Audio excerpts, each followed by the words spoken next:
Today's date is July 8th, 2012, when we are here with Phyllis Morris Jameson, and she's allowed us to videotape her about a little bit of the history of Warrick County and the Daughters of the American Revolution here and some of her historical experiences here. She's a charter member of the Jacob Warrick chapter of the Daughters of the American Revolution, and she has done a lot of work, not missed any national meetings for greater than 40 years, and she's very much a student of Warrick County history, and so she's going to give us some interesting little tidbits about Warrick County. Well, Phyllis, first of all, tell us how you helped start the chapter in 1959 of the Daughters of the American Revolution in Boonville and Warrick County. Tell us how that got started and how your mother and you joined the chapter at the same time, and how difficult it is to start a chapter and how you've started other chapters in Indiana. Well, in 1959, some of the state DAR people came into Boonville, and I got acquainted with some of the ladies, Opal Phillips and Mabel Miller and some others. And these ladies started talking around about who was eligible and who would like to join. And my mother knew that we were eligible. So we started going to the organizing meetings, and I wasn't too old back then, and I didn't understand a whole lot about it. But after I joined, and in 2 or 3 years or so, they started giving me little jobs to do, like the National Defense Report and something like that. So every now and then they'd call on me to give some kind of report. And it wasn't that I was that good, it was just that I was loud and everyone could hear me. So as time went on, I was given different offices, and first thing you know, I was regent. The next thing you know, I had a state chairmanship, and then I did so well with that, I was state chairman of chapter organization and organized 6 chapters. And first thing you know, I was asked to be on the state board. And I held 3 offices on the state board. I was Southern District Director, Historian, and Registrar. And Registrar was the better one of the 3. Because I like to do genealogy, and I could learn about the different people throughout Indiana, and organizing the 6 DAR chapters through Indiana. I met so many people, and their ancestors became so real to me that I felt like they were part of my life. So, first thing you know, that's what I do, genealogy. As a child, did your mother help inspire you, or how did you get so inspired to continue this study of genealogy and histories of people and how they evolved in their roots? Well, I think it was my grandmothers on both sides that would talk about their grandparents and the different historical aspects of their lives. What would you say for young women beginning to want to be part of the DAR, and after seeing a lot of people join the DAR, what do you think is the common denominator of some of these young women or older women that join the DAR, and what inspires them to learn more about their family history and histories of other families? Well, once they get started, it's almost like a disease. You can't stop it. And I've often said it makes you a little crazy. But all of the young women that I know, and a lot of them come here and do their genealogy at this table. So you help them out a little bit, and they go wild over it. Can you tell us a little bit about Jacob Warrick and maybe about Boonville and who Boonville was named after and how you are related a little bit to that? Well, I don't know if Captain Jacob Warrick was ever in Warrick County or not, but our county was named after him because he was a hero, having died in the War of Tippecanoe. So, and he married a girl from Princeton, a Montgomery girl, and the Montgomerys were very prominent in Gibson County back then. So it just, since we lived in Warrick County and was organizing a DAR chapter, it just seemed the thing to do would be to name it after Captain Jacob Warrick. And Gibson County was our big county down here, and it then divided about 1813 to become partly Warrick, and then Warrick split up into multiple counties. They gave a lot of their land to Posey and to Vandenberg, Perry, and some others. But the Montgomery family from actually from Gibson County was really Warrick County before 1813 in a way. But the Montgomery family is still big up in Gibson. Mm-hmm. But you're, Jacob Warrick, the county's named after him. Can you go into a little bit about Boone and why the name Booneville? Well, the first county seat of Warrick County was Darlington, and that was too far south. It was close to the Ohio River. In fact, some years ago, the DAR put up a marker down there marking where Darlington was. But Darlington was just the county seat down there a couple of years, and the people throughout the rest of the county would rather have it in a central location. So they decided to move to Booneville. Well, Jesse Boone owned some ground west of Booneville, and he offered a piece of ground to put the courthouse on and to put Booneville there. But somebody else gave some ground where Booneville stands today, and instead of taking Jesse Boone's ground. So they named Booneville after Jesse Boone. Now Jesse Boone was the father of Ratliff Boone, who served in different state offices several times, and one died in politics, and he became the second governor of Indiana. But a lot of people think that Booneville was named after Ratliff Boone, but it was really Jesse Boone, his father, whom they named it after. And Jesse Boone was the son of Ratliff Boone, who was a soldier in the American Revolution. So there's several people in our DAR here that joined on the service of the older Ratliff Boone. And are you part of the Boone family? My husband is a descendant of Jesse Boone. Mm-hmm. How did you get in the DR? On your husband's or on your mother's side or your father's side? My mother's side first, but then I found a couple on my father's side. But most of my father's people didn't get here that early. They came from Germany and England. After the Revolutionary War? Yes, after the Revolutionary War. Your maiden name's Morris, so your mother's side, and it goes back a few generations. Is it the Morris name you came in on or another name? Caswell and Beeson and I think I've got a Roger. I have 9 of them. Where'd your family come from? Virginia or New York? Or? Up around New York, yes. The Caswells came from New York. They come down the river over the Appalachian or down through the Mississippi? Up the Mississippi. They came into Ohio and then came down the canals to the Ohio River and came by flatboat here.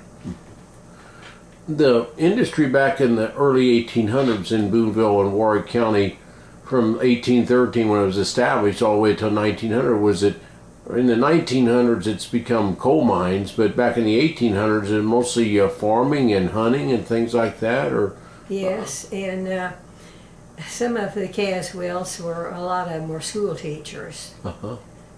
And my great grandfather, Christopher Columbus Caswell, was the president of the first bank in Linville.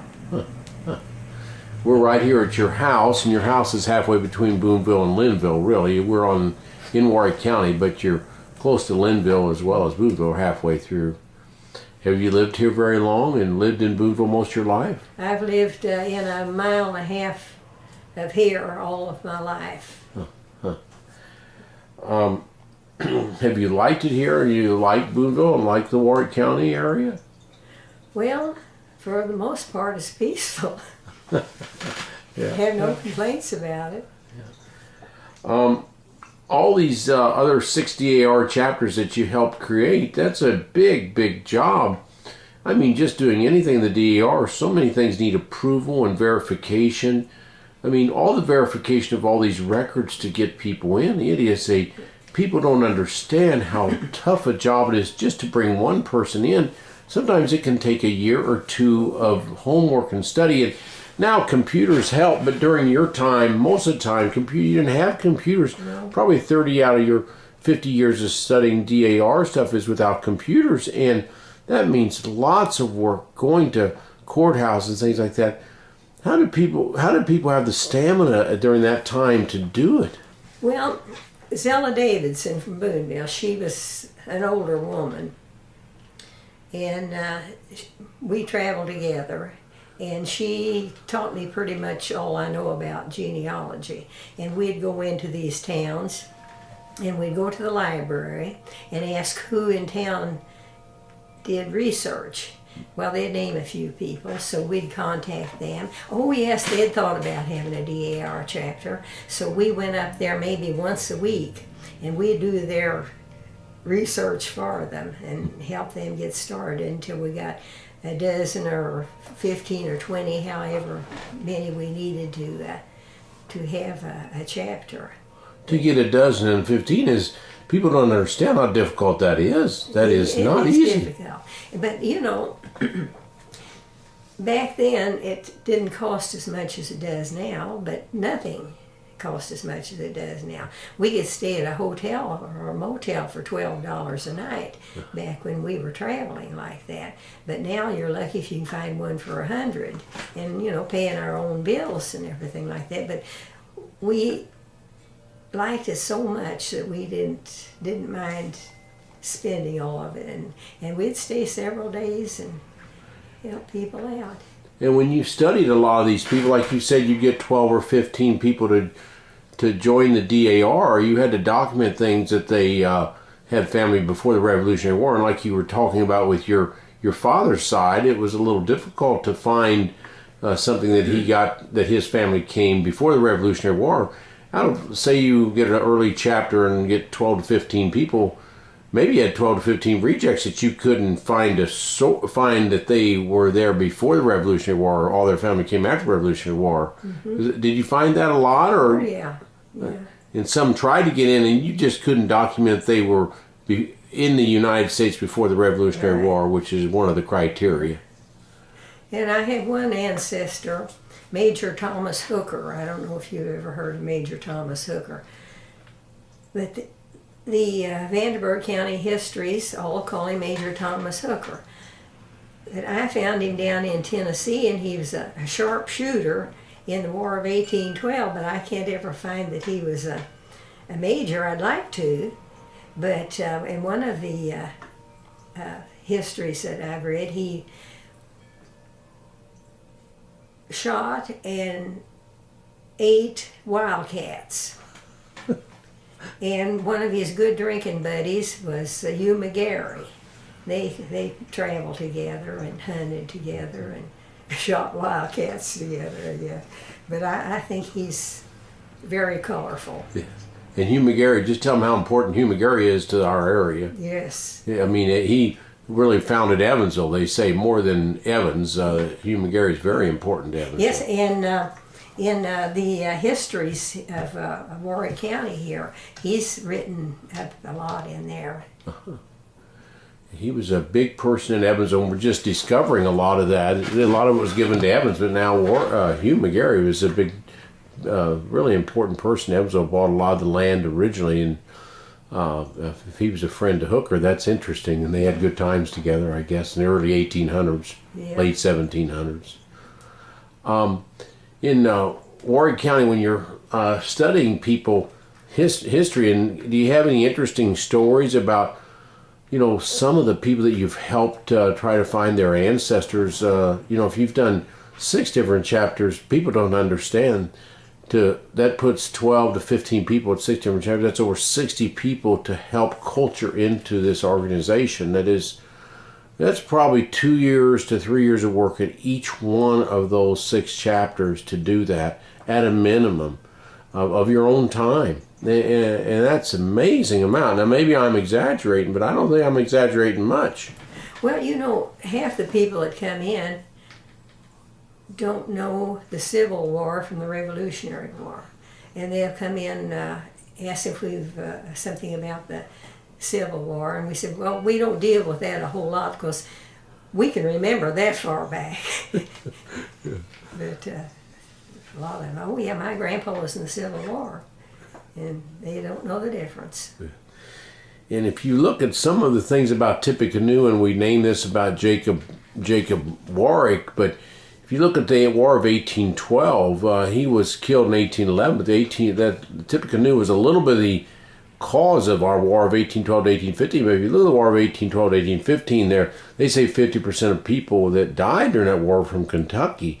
A lot of them were probably people that went up to protect Indiana and Illinois and Ohio, and probably a lot from Warrick County helped protect against the Indians, because the British were helping the Indians in 1812.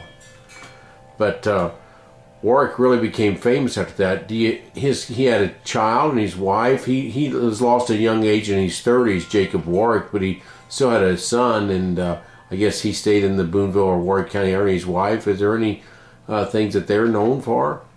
Not that I know about. How about these other chapters? Do you know what these other chapters are? They Southern Indiana chapters that you helped create? The 6 or 7 or 6 chapters? They Southern and Northern Indiana that you helped create?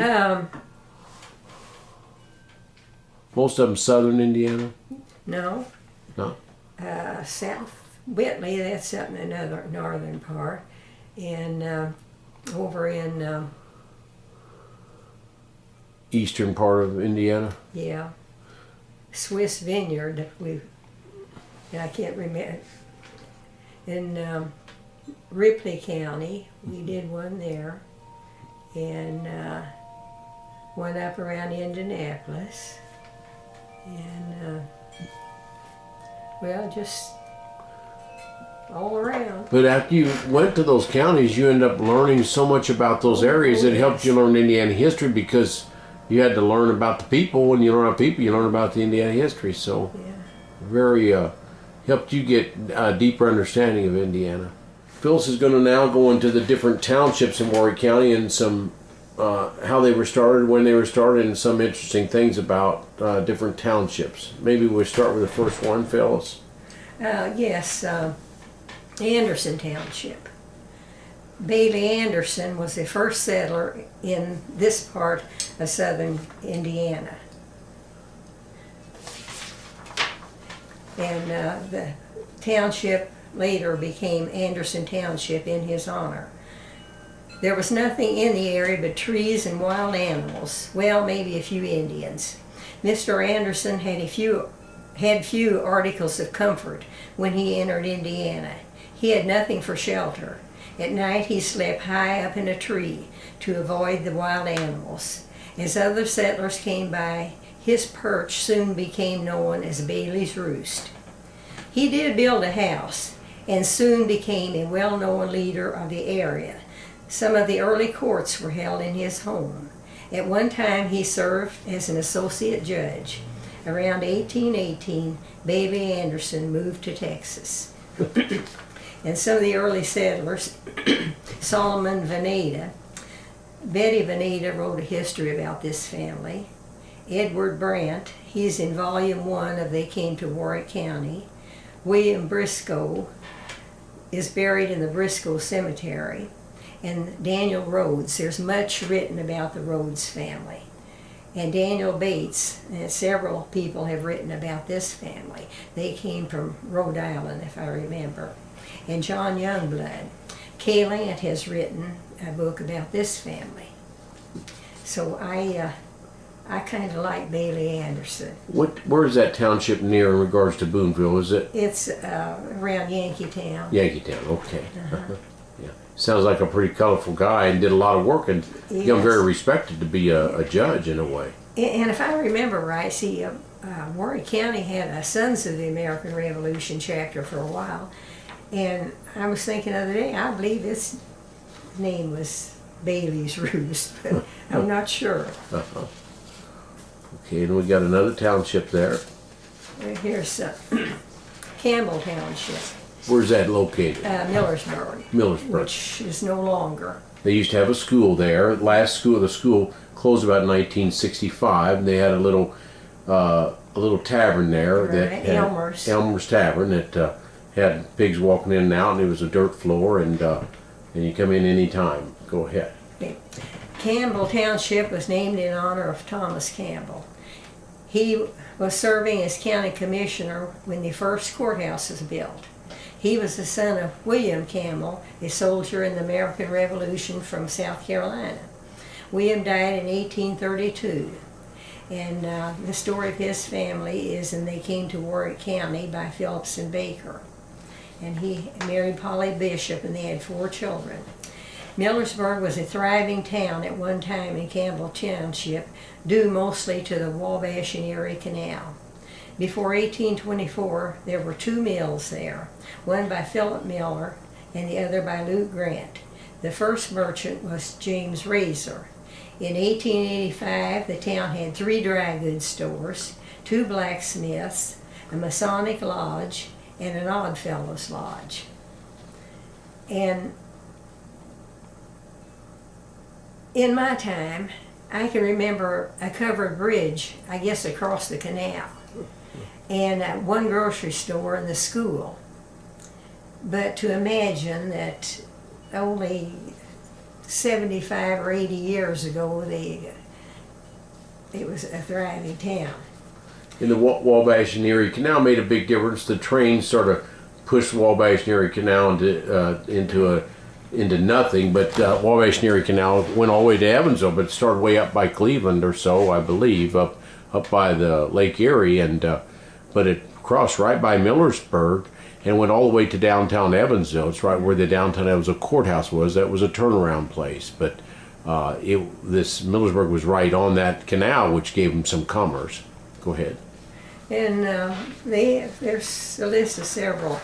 Go ahead and say who the people are, Okay. Because people will remember that. Some of the early settlers were John Luce, Isom West, Joseph McDonald, Philip Miller. Now, Millersburg was named for Philip Miller, who had put a mill there real early. Elisha House, James Ward, Isaac and Daniel Hudson, Martin Lowe, William Davis, Samuel Bogan, Moses Condit, H.M. Schroed, Mark Figley, Foster Ketchum, and W.H. Tevault. Now, some of these people I'm well acquainted with. In fact, Daniel Hudson is one of my great-grandpas. And I'm finishing up a story on the Schroed family. And the Ketchums, I've done work on them. And I've done some on the Tevaults. And the miller who owned the mill, many of these little towns, the mills really became one of the main sources, and a lot of them were economically the wealthiest people in these towns. And Luce, there's a school, the Luce School. I don't know if it's named after that Luce, but there's a Luce School over near Tell City area, Rockport. There's a Luce School, but it might be a different Luce. Well, I don't know. There's Luce Township over there. I think Richland may be in Luce Township. Richland, yes, over there. Yeah, might be the same guy. I don't know. It could be.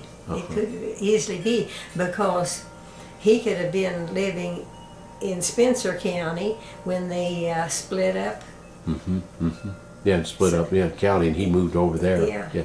And he may not have even had to move. They just change counties on or townships or something. Those two other families you're going to talk about, that you're going to write something about, three other families, you just write little stories about that you do research on, huh? And then put a little, and you give it to the library or something. So most of it is just genealogy. If they've done something interesting, I rarely put that they were a coal miner or a farmer, because everybody was, Yes. But if they were in politics, Yes. or taught school, or ran a business or something, I usually mention that. I see.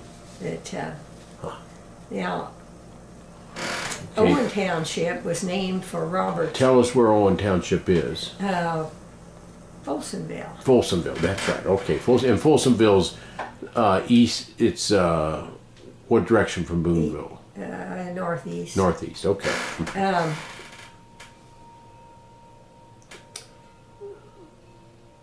Folsomville is in Owen Township, and Folsomville was named after Ben Folsom, who was an early settler there. And some of the early families were the Gentrys. Now, the Gentrys and the Phillipses are the biggest families in Warrick County. And Opal Phillips wrote a book on the Phillips family, and I wrote a Gentry book a couple of years ago. And everybody in Warrick County seems to be related to the Gentrys and the Phillips but me. And Matthew Gentry and William Gentry were two of the earliest ones there.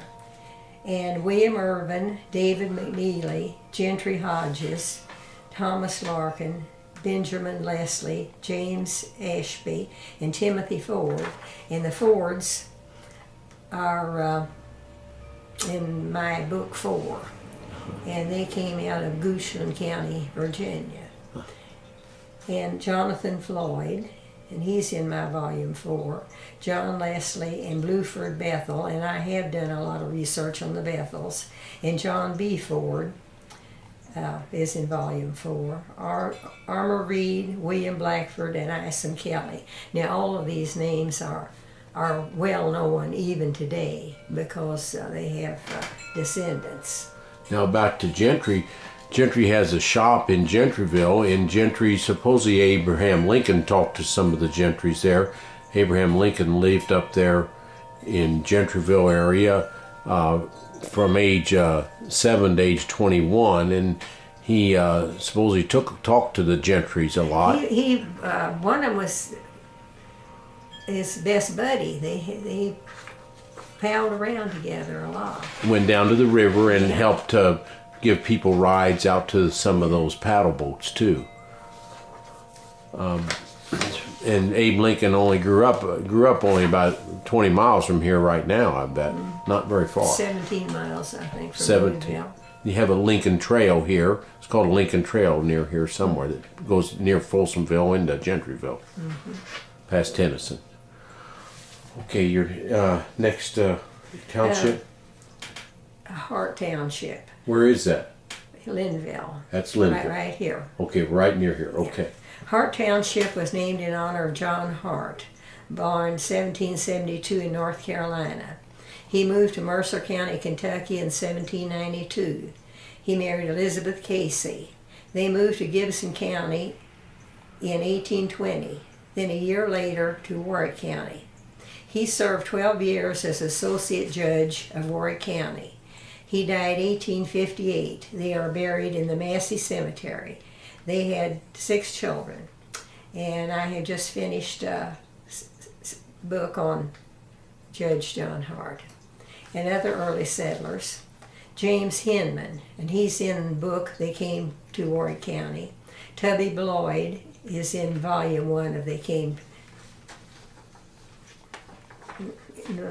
He's in volume 1 of Early Families of Hart Township. And Lane W. Posey, there's been a lot written about Lane Posey. John McMurtry, he's written up in some of the histories. Isaac Hudson, Elijah Boyd, and Charles Morgan was a Revolutionary soldier. Henry Hopkins, Isaac McSwain, and Clem Nutter. I've never heard that name Nutter before. but most of these people in Hart Township are written up in the history books. That Posey that you mentioned is not related to the Posey County people. I don't know. It could be, but we do have Posies up around Selvin up there. There's families of Posies. Okay, and then another township. What's the next one there? Greer Township. Greer? Yeah, that's Elberfeld. Elberfeld, okay. And Elberfeld was made from, Greer Township was made from Hart and Campbell Township. So it was a little later than some of the rest of them. Where's Elberfeld from here? About 13 miles right behind us here. Okay. My dad was from Elberfeld. Morris. Yeah. Greer Township was organized in 1853, having been cut out of Hart and Campbell Townships. The new township was named in honor of Richard Greer, who was a highly respected citizen of the area. He was born in 1782 in Bucks County, Pennsylvania. When he was 3 years of age, the Greer family moved to North Carolina. At the age of 25, he came with a group to Indiana, settling in what is now Orange County. He married 18 and 12 in Knox County, Mary Smith. A few years later, they moved to Warrick County. He died 1866, and they are buried in Barnett Chapel Cemetery near the old Stanley area. They had 10 children. And there's a Greer section of my volume 6. And these volumes you talk about, your genealogy volumes that you have and give them to the library. Yeah. And the early settlers, it says John Harnett. But Harnett is, now I wonder if they didn't mean Barnett. A lot of Barnetts, so Barnetts. They call them Barnetts now, but Barnett's what?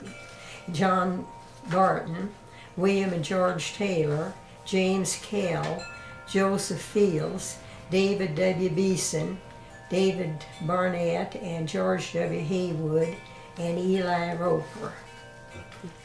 That's all of the townships I got copied. Of course, we know that Booneville was named after, that Boone Township was named after the Boones, and Skelton Township was named after Zachary Skelton, and Where's Skelton Township? Tennyson. Tennyson, all right, okay. And so there was families of Tennysons up there, which would have named the town of Tennyson. Yes.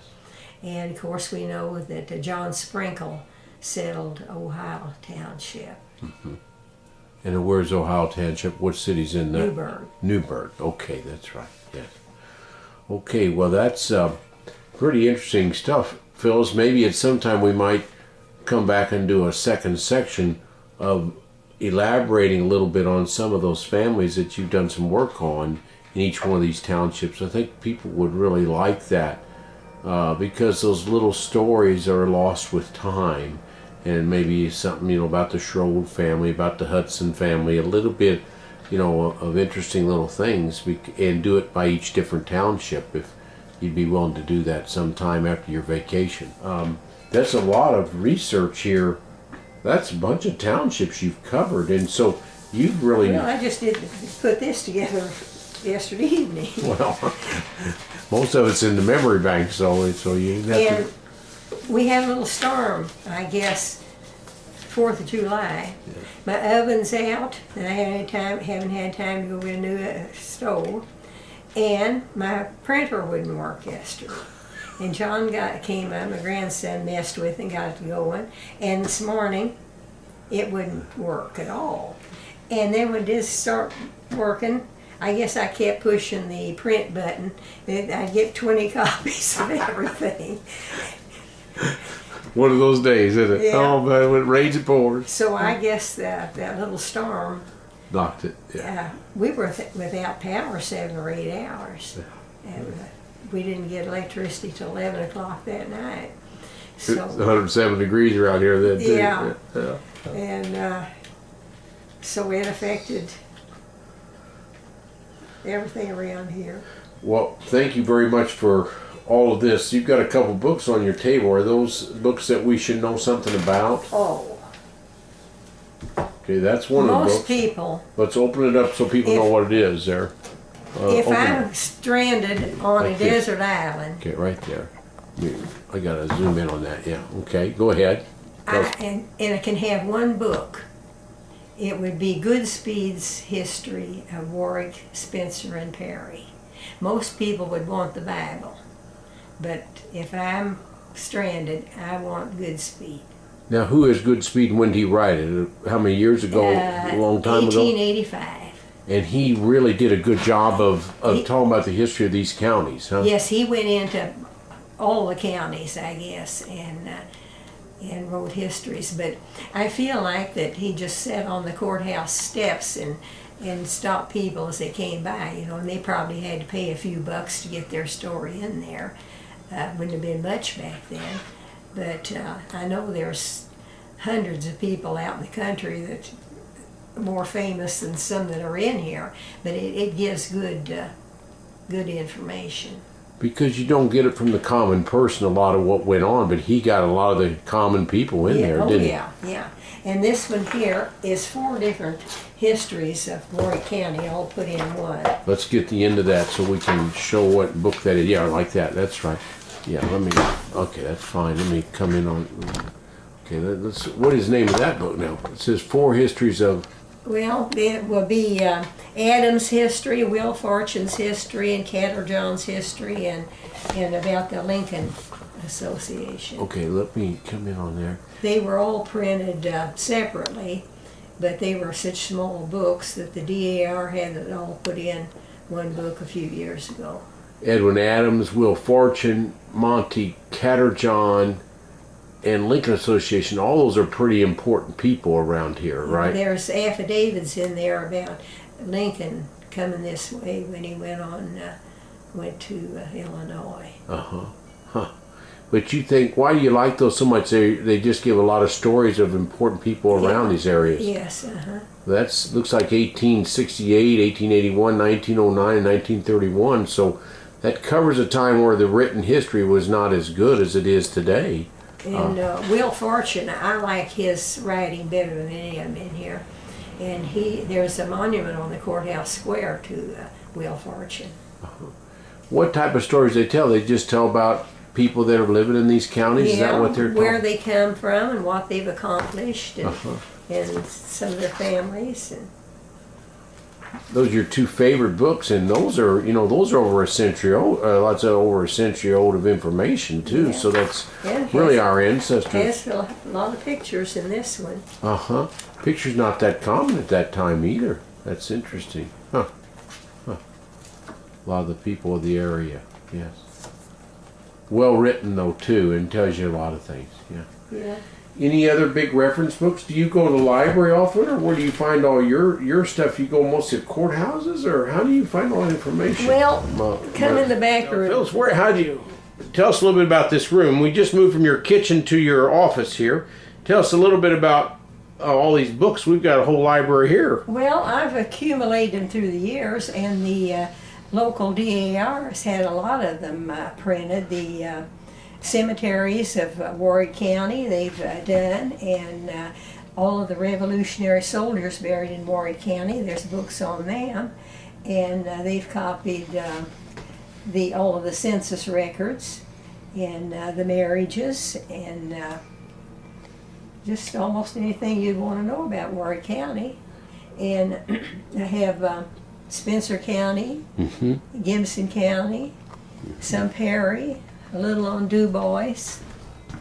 Well, you have about as good. You've got a heck of a library here. There's a DAR index, Centennial edition, but tons of Warrick County information here. We're going over some of these books, but wow. They came to Warrick County, volume 1, 2, 3, federal census, Warrick County, and then Warrick County, again, federal census, 1870, 1860. All the census records of Warrick County. I think 1890 there was a problem in some of the census records. I don't know what happened, it burnt or something. Yeah. But look at these records. But this, you have a lot at your fingertips, but then you still have to go to other libraries too. Yeah.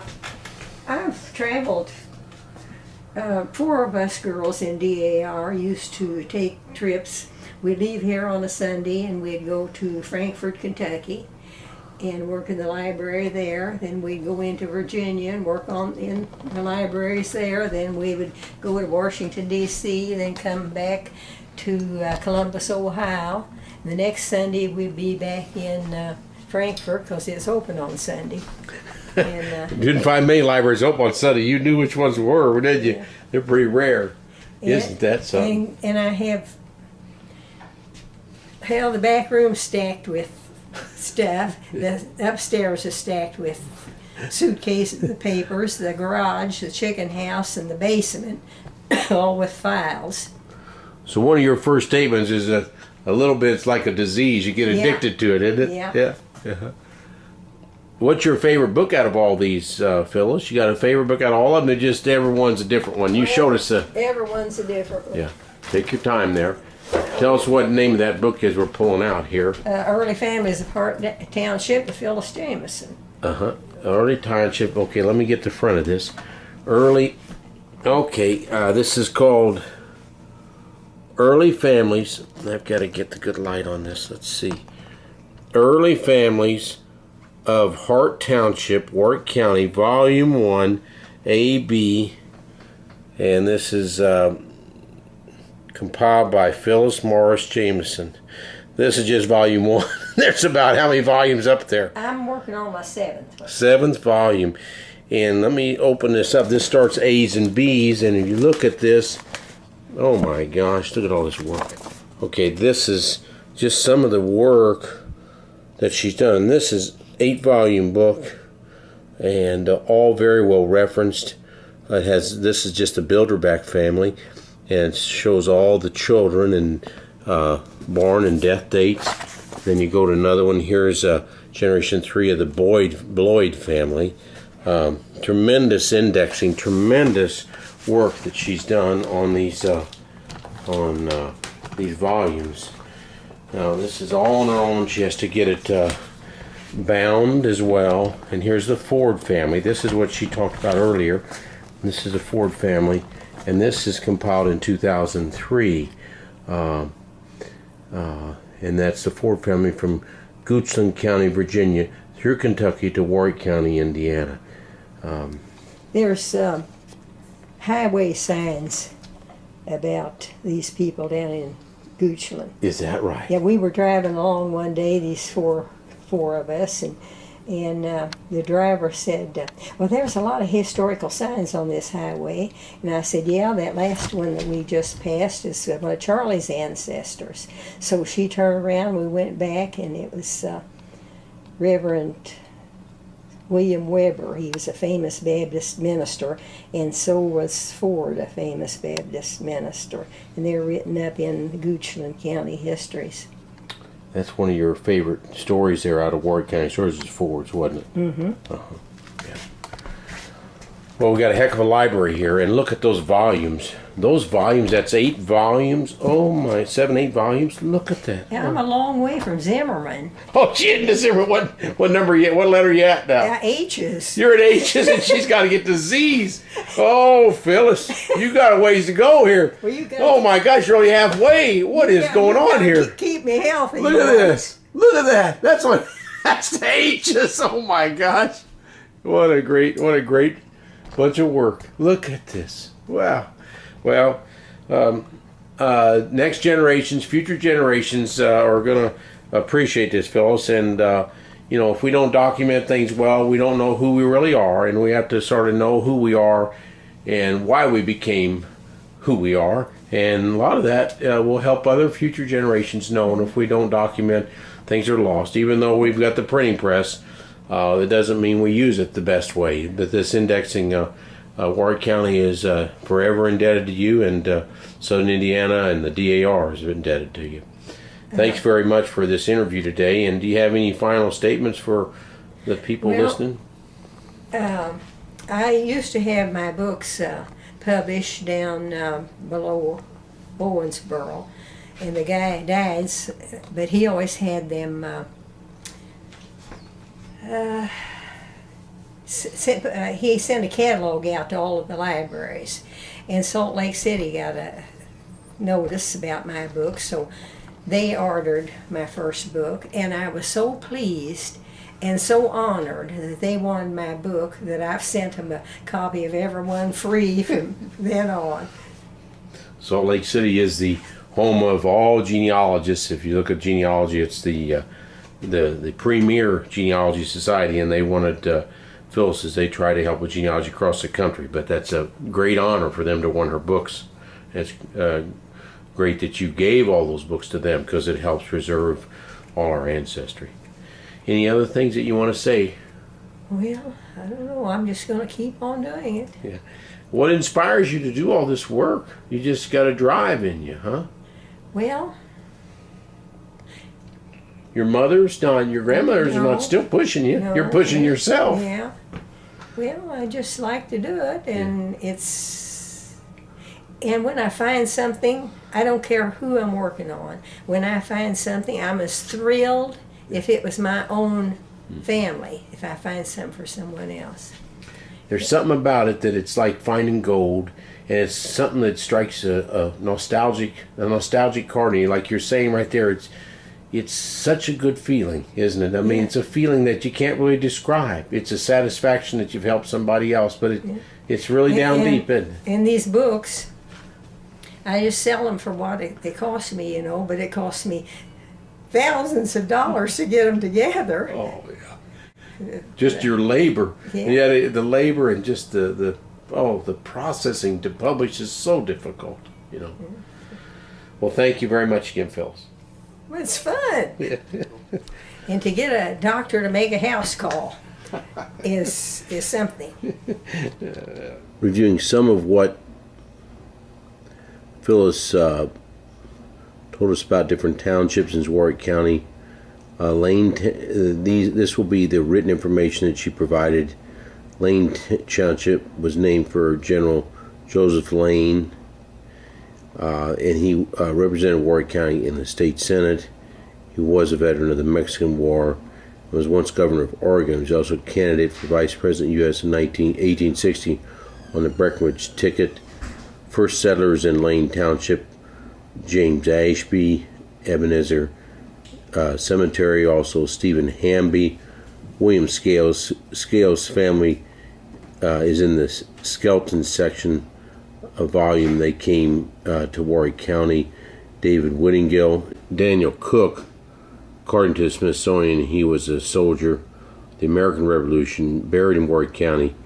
In 1820 he was there with his wife, both over 45 years of age, and 4 children. He was buried in the Selvin Cemetery. Captain Jacob Warrick, chapter DAR, dedicated a governor marker for his grave. Hiram Cook, Curtis Cook, Francis Cook, Martha Cook. Some other notary people in this Lane Township, as Phyllis noted, was James Hamby, Mr. Powers, James Gentry, and Hiram Cook. Things for Greer Township, Warrick County, as noted by Phyllis, just in writing here.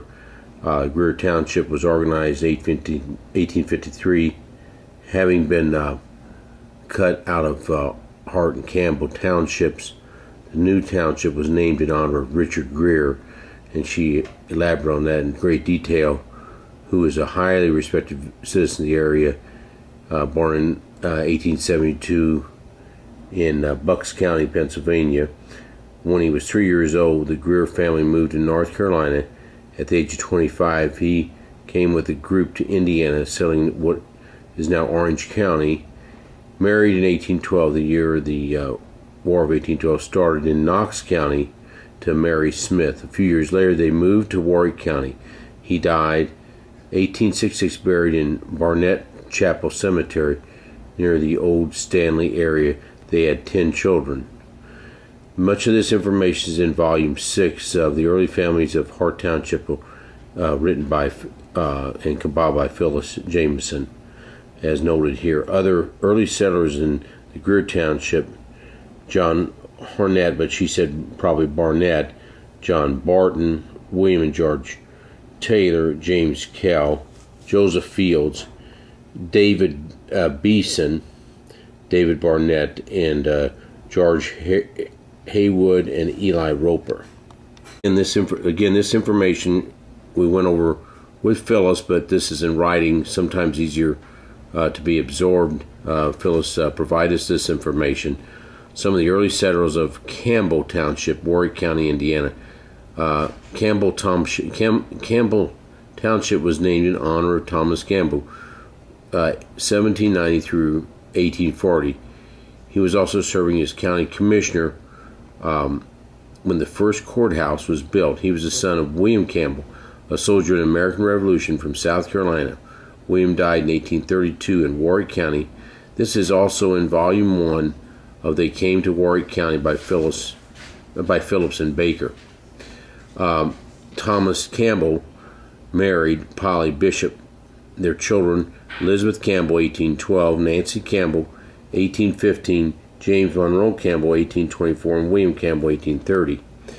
Millersburg, and she went over that at length. Millersburg, the high school last class in Millersburg was in about 1965.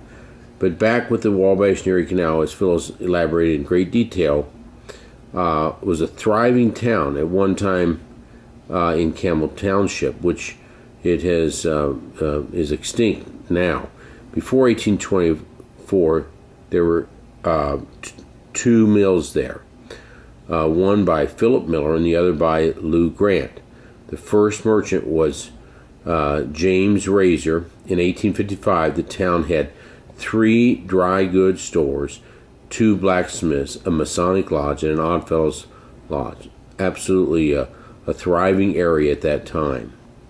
Other early settlers in this Campbell Township: John Luce, Isham West, Joseph McDonald, Philip Miller, one of the owned the mill, Thomas Smith, Alicia House, James Ward, Isaac and Daniel Hudson.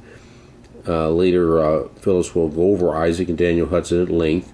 Martin Lowe, William Davis, Samuel Bogan, Moses Condit, H.M. Schroed, Mark Fagley, Foster Ketchum, and William Tavolt. W.H. Tavolt.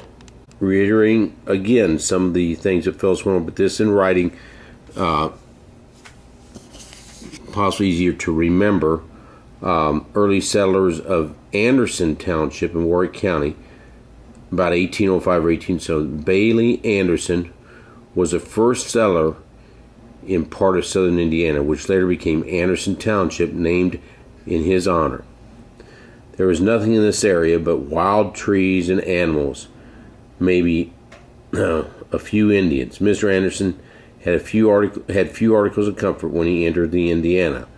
He had nothing for shelter. As Phyllis said at length, he slept at nights high in the tree to avoid the wild animals. As other settlers came by, his perch soon became known as Bailey's Roost. He did build a house and soon became well-known leader in the area. Some of the early courts were held at his home. At one time, he served as the associate judge. Around 1818, Bailey Anderson moved to Texas. Some of these early settlers in Anderson Township, Solomon Veneda, Betty Veneda, wrote a history about this family. Edward Brandt, Volume 1 of Phyllis's book, They Came from Warrick County. William Briscoe, buried in Briscoe Cemetery. Daniel Rhodes, much written about his family. Daniel Bates, several written about this family. John Youngblood, Kay Lant, a famous historian from Newburgh, has written about this family, John Youngblood. Hart Township in Warrick County. Judge John Hart. Hart Township was named in honor of John Hart, born in 1773 in North Carolina, and he moved to Mercer County, Kentucky in 1702. He married Elizabeth Casey. She was born in 1775 and died in 1856. They moved to Gibson County, Indiana in 1820. Then a year later, 1821, to Warrick County. He served 12 years as associate judge of Warrick County. He died in 1858. They are buried in Macy Cemetery. They had 6 children. More information on John Hart is in the Volume 7, The Early Families of Hart Township by Phyllis Jameson. Other early settlers of Hart Township: James Hinman, Volume 1, They Came Up, Warrick County. Tubby Bloyd, Early Families of Hart Township in Volume 1. Lane Posey, John Murty, Volume 2, They Came to Warrick County. Isaac Hudson, Phyllis will talk more about Isaac Hudson in a later tape. William Boyd, Charles Morgan, Revolutionary War, They Came to Warrick County in Volume 2. John Taylor, Henry Hopkins, son of William Hopkins of the Revolutionary War, and Clem Nutter, Isaac Maswain, and many others. The last township that Phyllis reviewed was Owen Township in Warrick County. Owen Township was named after Robert Dale Owen. Early families in this township were William Gentry of 1821. See Volume 5 of Early Families of Hart Township by Phyllis Jameson. Matthew Gentry, the Phillips family, Opal Phillips. William Irwin, David McNeely, Gentry Hodges, Thomas Larkin, Benjamin Leslie, James Ashby. Timothy Ford, Early Families of Hart Township by Phyllis Jameson. Jonathan Floyd, Volume 4. John Leslie, Bluford Bethel, John B. Ford, Early Families of Hart Township. Armour Reed, William Blackford, and Isam Kelly. And as we talked about earlier, this William Gentry was very much a friend of Abraham Lincoln. If you remember, Abraham Lincoln lived, as Phyllis said, just less than 20 miles from where she lives, and in Gentryville, and he had a friendship with the Gentrys, and he lived there for about 14 years, of many of his formative years alive, from age 7 to 21. He moved from Kentucky over to Indiana near Gentryville when he was 7 years of age. He crossed the river. There's another Phyllis, but this is Phyllis Johnson. They've put a plaque up near Tobinsport where she strongly feels, she's in the DAR in the Vandenberg County chapter, feels that he crossed the river there at Tobinsport with his family, and has a large marker there and has lots of documentation to say that Lincoln passed across the river at that time. Then later on he went down the river and worked on a boat all the way down to New Orleans, as well as helped people ferry across the river near Troy and Tell City, Indiana. But many of his journeys, he talked long and hard with William Gentry from Gentryville, Indiana. And this is in the Owen Township of Warrick County, all described at length in Phillips' 7-8 volumes about Warrick County.